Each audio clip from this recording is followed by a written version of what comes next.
autre a été fabriqué par Ibrahim Traoré, alias Ibé Kakao, l'homme même qui fuit aujourd'hui le front, et il est assis au palais en train de fanfaronner, en train de raconter tout et n'importe quoi. Pendant ce temps, les terreaux sont en train de manger les pauvres VDP à telle enseigne qui se déguise maintenant en burqa pour fuir le front. Donc, nous allons parler de IB ce soir suite au rapport de l'Agence nationale de sécurité et des systèmes d'information, ANSSI. Que dit ce rapport? Ce rapport a épinglé certains activistes de l'opposition, en l'occurrence M. Soulé de Paris, Maïmouna Kamara, Adrien Vabé, sans oublier leur relais. Et Johnny Pacheco n'a pas été cité, mais il est dedans. Maintenant, ceux qui sont le relais aujourd'hui de Johnny Pacheco, il y a des blogueurs qui ont décidé de s'infiltrer dedans. Il y a le petit frère de Soulé de Paris, qu'on appelle John Mickey, sans oublier Leslie 5 étoiles, sans oublier Loli La Lumière, qui est une fille au Généka, pour l'heure, j'étais son nom, sans oublier l'unique, le copain de Loli. Vous, je prépare vos directs. Vous rentrez en 4 minutes à Abidjan, non? Ne vous pressez pas. J'ai commencé à préparer vos directs. Vous êtes les relais des fausses informations de Johnny. Ne vous pressez pas, vous les bloqueurs. J'ai préparé vos lives propres. Quand vous allez arriver à Abidjan, les publications des désinformations ou des soutiens à un parti con, vous allez vous expliquer à la police là-bas. Merci beaucoup. Alors, nous allons lire ce rapport sur 2 angles. Voilà, comme je le disais tout à l'heure, au risque de me répéter, l'Agence nationale de sécurité et des systèmes d'information a produit un rapport suite à la désinformation qui est orientée contre la Côte d'Ivoire. Au cours du Conseil des ministres, la question a été posée au ministre porte-parole du gouvernement, M. Koulibaly Mamadou Di Ams. Alors, nous allons écouter M. Amadou Koulibaly Di Ams avant de rentrer dans le fond du sujet. Et nous allons vous montrer ici des preuves de désinformation publiées par Souleymane Traoré, dit Soulé de Paris, le seul Français qui est en exil en France. Alors, ce monsieur a dit qu'il allait porter plainte contre nous. Dieu merci que ce journal vient de sortir. Nous allons maintenant aller dans ce procès pour montrer le travail qu'il fait contre la Côte d'Ivoire alors qu'il est français. Nous allons encore produire d'autres vidéos où il a appelé des Burkinabés à aller saccager l'ambassade de la France au Burkina Faso. Savez-vous que ce monsieur ne travaille pas? Souleymane Traoré dit Soulé de Paris, il n'a jamais travaillé, il n'a aucune fille, il n'a pas de fiche de paye. Il vit que des réseaux sociaux, sans oublier les monétisations de ses pages Facebook et autres. Il est pareil comme M. Koukounion Chris, alias le nain de Dali Guépa. Lui aussi, il n'a jamais travaillé. Alors, M. Lorognon Pokou, alias dessin animé, nous a informé dans une vidéo que depuis que Johnny Pacheco a mis les pieds en Europe, il n'a jamais travaillé de sa vie. Philippe Babo, son ex-compagnon, son ex-ami de la Jossi Gagnoua, nous a informé qu'il vivait de l'argent de YouTube et lui-même l'a reconnu. Dans une vidéo qu'il avait publiée, il nous a fait savoir qu'il a eu 5 000 € dans son compte courant suite à l'argent de YouTube. Mais il a lancé une cagnotte où il a tapé poteau. Donc, ce fainéant, ce gros paresseux, ce gros minable, ce voyou qui a pris une béquille pour venir en arquer les cas du RHDP dont il n'a pas eu gain de cause, aujourd'hui il s'est transformé en un monstre. Ce petit menteur qui est nul en politique, à part les cassements de Papo et les merconnés, il ne connaît rien. Donc lui aussi c'est un gros chômeur, il n'a jamais travaillé. Il vit que de l'argent de YouTube. Alors, il nous a fait savoir qu'il avait une vie merveilleuse, qu'il avait une belle vie, selon lui, et que nous, on ne pouvait jamais avoir cette vie. C'est le mousseau qu'il allait marier à Abidjan, qui barassait, qui touchait près de 7 000 € par mois. Le fainéant, le gros paresseux, allait se coucher à l'hôpital lorsqu'on trouve travail pour lui. Pourquoi certains BT, je ne dis pas tous les BT, pourquoi certains BT n'aiment pas travailler? BT n'aiment pas travailler. BT n'aiment pas travailler. Non, vraiment, le BT, il y a des coups de ou vraiment, BT Piati, là. Les évriers BT, ouais, ils ont vendu tous les terres. Ils n'aiment pas travailler. Vraiment.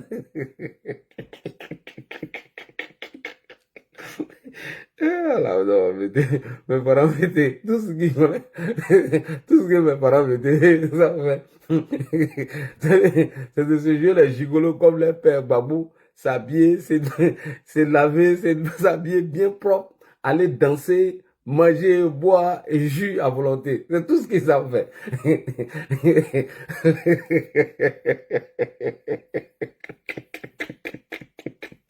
Excusez-moi les gars. C'est beaucoup d'incris qui me fait penser à cela. Johnny, t'as vu, non? Tu viens de prendre, les BT, certains BT viennent de prendre balle perdue comme ça, à cause de toi. BT, certains BT n'aiment pas travailler. C'est pourquoi ils veulent que Laurent Gbagbo revienne au pouvoir, hein. Où vont aller faire les agoras et parlements, ils vont les mettre sur les bâches en train de raconter tout et n'importe quoi. Baramanae, le plus gros fainéant en Côte d'Ivoire, c'est mes parents BT. Les plus gros paresseux de la Côte d'Ivoire sont les BT, mes parents BT.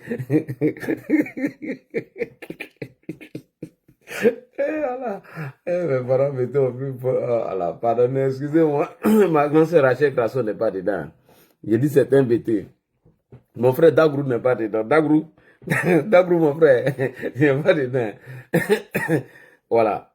Quand je ne suis pas le panel là, quand mes modos ne sont pas là, il y a un imbécile qui vient mettre tête de mort. Donc lui, je l'ai bloqué. J'ai surveillé maintenant mon truc. Vous n'avez pas signalé.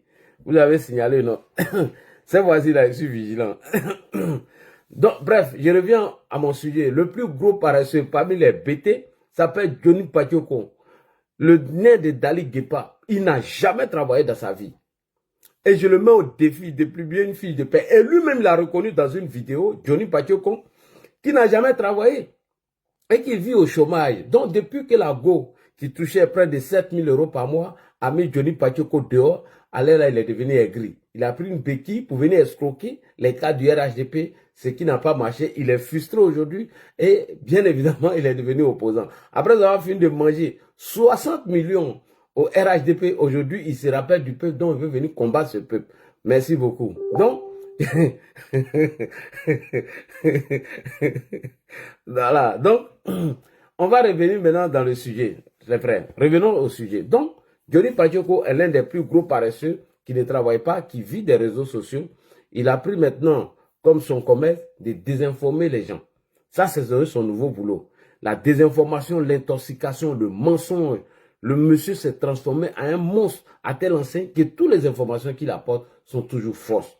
Bref. Alors, maintenant, on va aller au Conseil des ministres. La question a été posée au porte-parole du gouvernement, M. Amadou Koulibaly dit Hams.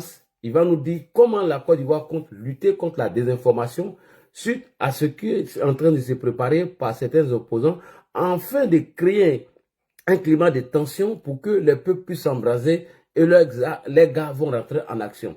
Et la Côte d'Ivoire est vigilante. J'aimerais rassurer tout le monde ici qu'il n'y aura pas de tentative de coup d'État ni de coup d'État sur Alassane Ouattara. Soyez sereins, on y veille au grain. Les élections auront bel et bien lieu à la date prévue et nos autorités veillent au grain. Toutes les désinformations, les fake news seront combattues. Lorsque vous voyez une information sur la toile, alors, si vous n'avez pas la vraie information, venez sur nos pages. Allez-y sur ma page Papatoya de Ladji, ou bien sur Justice Conan, ou bien sur plusieurs pages, vous allez voir comment on va vous apporter les vraies informations. Au pire des cas, vous attendez le soir, on va faire un live pour vous informer. N'oubliez pas de vous abonner sur ma page Facebook, qui est LC Communication Bus 2, et YouTube, c'est Ladji Info. Donc, je suis toujours votre humble serviteur, Ladji Chérif. Nous allons écouter ici le porte-parole du gouvernement, M. Amadou Koulibaly, dit Hams, comment la Côte d'Ivoire compte lutter contre ces désinformations et ces intoxications. Elles sont faites à dessein afin de créer un coup d'État. On écoute ici le ministre avant de partir. Ces jours-ci, l'ANSSI a publié une note d'analyse sur une campagne de désinformation. Quelles sont les mesures qui ont été prises contre les auteurs des rumeurs? Tapotez les gars, tapotez. Pour éviter qu'on bloque la page, tapotez les gars. Merci beaucoup. Merci. Tapotez. De temps en temps, j'ai regardé ici. S'il vient signaler. Depuis 2 ans, nous avions anticipé sur le fait que bientôt nous allions être victimes d'une vague d'infox qui proviennent de pays qui sont connus, mais qui parfois aussi sont relayés en interne, donc par l'opposition. Il ne faut pas se cacher, il faut dire les choses comme elles sont. C'est pour cela que nous avons lancé cette campagne en ligne Tous Responsables pour pouvoir sensibiliser les utilisateurs des médias sociaux quant à leur responsabilité sur les informations qu'ils diffusent, qu'ils partagent, qu'ils commentent. Et l'ANSSI, qui a été créé récemment, donc qui s'occupe de tout ce qui est sécurité des systèmes d'information, donc elle a la tâche et permet d'identifier les origines donc, de tous les postes hostiles sur notre pays, les origines de tous les postes qui ne sont pas conformes à la morale. Et de ce point de vue, elle a fait effectivement son travail et les a identifiés. C'est des procédures qui sont en cours. Mais quand ce sont des personnes qui sont hors du pays, vous imaginez que du point de vue de la procédure policière, nous n'avons pas beaucoup de levier. Par contre, nous avons un dialogue permanent avec les plateformes. Ok. Concernant les Soulés de Paris qui sont en France, le seul Français qui est en exil en France, il dit que nous n'avons pas trop de levier, mais nous avons des plateformes où nous sommes en train de discuter. Donc le gouvernement est en train de prendre ses précautions parce que la NANSSI est en train de veiller sur toutes les pages qui diffusent des fausses informations. Donc ils sont identifiés et lorsque les gars publient des fausses informations, alors cette cette plateforme arrive à collecter toutes les informations et apporter la vérité. Donc, toutes les pages qui diffusent des fausses informations sont tous identifiées. Que tu sois à Paris, que tu sois à Londres, ou à New York, ou à Manhattan, toutes vos pages sont suivies. Merci beaucoup. Vas-y, monsieur le ministre. Et donc, l'ANSSI est saisi. L'ANSSI, oui. Et fera son travail. Mais les discussions avec les plateformes ne se font pas toujours dans les temps que nous voulons. Donc, il faut réussir à bien argumenter. Mais là, l'ANSSI a suffisamment d'arguments aujourd'hui pour pouvoir obtenir donc, des mesures comme tous ceux qui publient des infox. Ils n'ont plus de limites puisqu'ils en sont arrivés à reproduire des identités visuelles de grandes chaînes de médias français dans leur volonté de diffuser des infox. Donc ce serait bien que nous nous mettions tous ensemble et que tous ceux dont les images ont été détournées puissent eux aussi intenter des actions. Face à ces infox qui menacent aujourd'hui tout le monde, nous sommes obligés de nous donner la main et à agir en face, agir ensemble, parce que ça fausse le jeu de la démocratie. Ça fausse véritablement donc une règle essentielle qui est celle de la liberté d'expression qui ne peut aller sans responsabilité. Donc voilà un peu ce que nous pouvons vous dire. Je ne sais pas où l'ANSSI en est actuellement avec ces procédures, mais il faut savoir qu'il y a un dialogue permanent avec les plateformes. Ok. L'ANSSI compte aller loin. Toutes les pages qui ont relayé cette fausse information, alors l'ANSSI va mener son enquête afin de procéder à des arrestations. Rappelez-vous de la capture d'écran qui a été diffusée sur la toile par le Burkina Faso en utilisant les logos de France 24, comme le disait tout à l'heure le ministre porte-parole du gouvernement, M. Amadou Koulibaly, dit AMS. Vous voyez, cette capture a été faite par Johnny Pacheco, où il dit France 24, j'ai déjà capturé. Pourquoi vous supprimez? Et le Burkina Faso a produit un communiqué sur RTB, d'où ils ont présenté leurs condoléances à la République de Côte d'Ivoire en annonçant le décès du président de la République. Ce sont des fausses plateformes qui ont été utilisées afin de faire cela. Merci beaucoup. Alors, qui est caché derrière tout ça? C'est le Burkina Faso. Nous avons mené une enquête suite à tout ce qui est en train de se passer en ce moment parce que l'opposition ivoirienne a décidé de chasser le président Alassane Ouattara à travers les manifestations, à travers la désinformation et l'intox, afin de diaboliser le régime RHDP. Si vous remarquez, ils ont tous commencé par la CEI, en disant que cette CEI, elle n'est pas crédible, qu'une mère qui a 100 ans, elle est sur la liste électorale. Une maman qui aurait accouché sans enfants dans des différentes maternités, qu'elle est sur la liste électorale alors que c'est archi faux. Lors du contentieux, on les a appelés d'apporter leurs preuves pour venir montrer la maman qui a accouché 500 enfants de venir donner son nom et les preuves. Ils ne sont pas partis.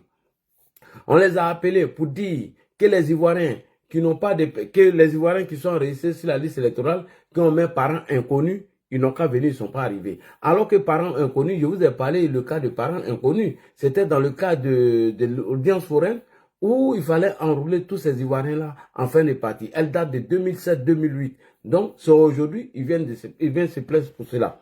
À la réalité, ce n'est pas la CEI qui est visée.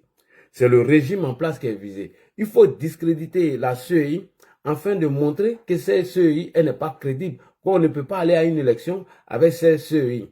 Il faut créer des crises artificielles afin d'entamer un dialogue avec le gouvernement. Alors que nous avons fini la phase des dialogues directs, tout est fini. Donc, c'est tous ces messages fake news, comment il faut diaboliser Alassane Ouattara, le salir, mentir, tout est fait à dessein, afin de préparer la conscience des Ivoiriens pour ce qui va arriver bientôt. Alors, suite à nos enquêtes, nous allons vous montrer ce petit reportage de fake news qui est préparé depuis le Burkina. Je vous fais écouter ça rapidement. Merci. Une vague de désinformation coordonnée en provenance du Burkina Faso cible directement la Côte d'Ivoire. On te raconte, derrière cette attaque, on retrouve un réseau sophistiqué et organisé qui s'appelle le projet LACTA. Ce réseau de désinformation initié dès 2022 est lié au groupe Wagner, une organisation paramilitaire russe réputée pour ses opérations de déstabilisation dans le monde entier. En Afrique de l'Ouest, ce projet a déjà mené pas moins de 72 campagnes d'influence. Et cette fois-ci, la cible, c'est la Côte d'Ivoire. De nombreux faux comptes créés il y a 2 ans sont aujourd'hui activés pour répandre des fake news, déstabiliser et fragiliser le gouvernement en place. Les stratèges de Wagner, qui lorgnent de plus en plus sur la Côte d'Ivoire, manipulent l'opinion publique à travers des campagnes numériques ciblées. Leur objectif est clair, semer la confusion, miner la confiance dans les institutions et affaiblir le pouvoir en place. La désinformation est une arme puissante et les attaques numériques peuvent avoir des conséquences dévastatrices. Ok, cette cellule a été préparée par Wagner et qui profite aujourd'hui au Burkinabé. C'est-à-dire qu'ils ont préparé cette cellule de désinformation afin de les donner au Burkina Faso. IB qui était venu combattre l'insécurité a oublié son combat. Donc il utilise cette cellule de désinformation afin de semer le trouble en Côte d'Ivoire. Quand on dit que le président Alassane Ouattara, entre guillemets, a rendu l'âme, selon France 24, alors qu'ils sont allés chercher les logos de France 24, c'était pour faire quoi? C'était pour créer la panique dans le pays. Et maintenant, le gars allait rentrer en action. Donc, n'oubliez pas, depuis 2022, le Burkina Faso travaille avec Wagner afin de diffuser des fausses informations. Voilà comment l'ANSSI a été créé afin de capter toutes ces désinformations. Alors, nous allons partir avec le premier rapport de l'ANSSI que je vais vous montrer tout à l'heure. On va regarder le premier rapport de l'ANSSI. Elle est là. Je suis sur la page officielle Facebook. Je vais tourner ma caméra. S'il vous plaît, ne m'envoyez pas de messages. Hein. Je vais tourner ma caméra pour montrer ça à mes auditeurs de TikTok. Voilà. Vous voyez, je suis sur la première page. Donc, on va commencer l'analyse. OK. C'est parti. On va commencer à faire lecture de leur premier rapport. On va faire lecture. Eh, tu as où mon Prado? Ah, Prado là. C'est Prado, je mets devant mon écran. Et après l'analyse, après la publication de l'ANSSI, nous allons vous montrer des preuves vidéo de ce qui se prépare à travers des activistes criminels tels que Soulé de Paris et autres, qui dit qu'il est français, mais il s'occupe des problèmes de la Côte d'Ivoire. Voilà, toi tu es français, hein, mais la France ne t'intéresse pas, c'est la Côte d'Ivoire qui t'intéresse. Il n'y a pas de la champion, on est ensemble. Faut même pas t'inquiéter même. On te dénoncer. Voilà pourquoi il n'est pas prêt à aller travailler. Hein. Tout ça pour venir raconter des bêtises, des conneries sur notre pays. Faut pas aller travailler. Alors, nous allons faire lecture du premier rapport de l'ANSSI. Que dit l'ANSSI ici, dans son premier rapport? Notre analyse des campagnes de désinformation contre la Côte d'Ivoire. Le lundi 31 mars 2025, une campagne de désinformation a ciblé le président de la République, son Excellence M. Alassane Ouattara. Ouattara, ma voix est partie. Cette opération visait à semer le doute et à déstabiliser l'opinion publique en propageant une fausse information concernant la santé du président de la République, concernant la santé éventuelle du disparu. Cette analyse a présenté des éléments de campagne et les preuves collectées et les mesures prises par nos services en réponse à cette manipulation médiatique. La chronologie des campagnes de phase préparatoire, le 30 mars 2025, À 16 h, l'activiste Adrien Vagoué, PDCI, proche du PDCI RDA, a publié sur sa page Facebook des informations suggérant l'absence du président de la République. Voilà, on va maintenant vous montrer la page d'Adrien Vagoué. Voici le lien qui est là. Adrien Vagoué a publié sur sa page